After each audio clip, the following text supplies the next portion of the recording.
رمضان میں یہ بات بڑی کامن ہوتی ہے کہ ہمارے خوراک کھانے کی وجہ سے یا سحری کرتے وقت ہمارے دانتوں میں کوئی چیز ایسی رہ جاتی ہے جو دانتوں میں پھنسی رہتی ہے، پھر ہمیں احساس ہوتا ہے تو ہم اس کو نکالتے ہیں۔ سوال کچھ اس طرح ہے کہ دانتوں میں پھنسے ہوئے کھانے کو اگر نکل لیا جائے تو پھر آپ کے روزے کی کیا حالت ہوگی، کیا صورت ہوگی؟ آپ کا روزہ ٹوٹ جائے گا، فاسد ہو جائے گا یا قائم رہے گا؟ اس ضمن میں احتیاط یہی ہے کہ جب آپ اپنی سحری کو ختم کریں تو اپنے دانتوں کو اچھی طرح صاف کر لیں، برش کر لیں، مسواک کر لیں تاکہ آپ کے دانتوں میں کوئی ذرہ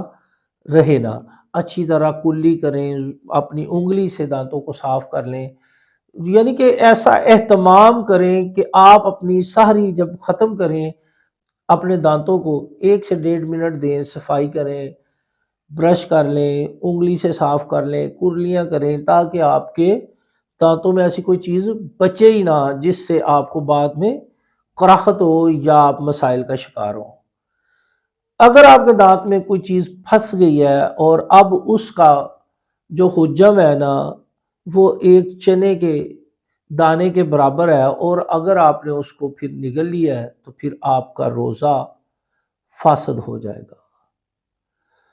اور اگر وہ چنے کے دانے کے برابر نہیں ہے تو پھر آپ کا روزہ جو ہے وہ کنٹینیو رہے گا، وہ آپ کنٹینیو کر سکتے ہیں۔ اسی طرح اگر آپ کے منہ میں کوئی چیز پھنسی ہوئی ہے، بعض لوگوں کی عادت ہوتی ہے یہاں سے کھینچ کے پھر منہ میں رکھ لی، اب اس نے یہاں سے کوئی چیز کھینچی اور اپنے منہ میں دوبارہ رکھی،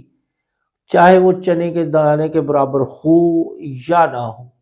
اب اس نے اس چیز کو نگل لیا تو اس کا روزہ جاتا رہا، اس کا روزہ فاسد ہو گیا، اس کا روزہ ٹوٹ گیا۔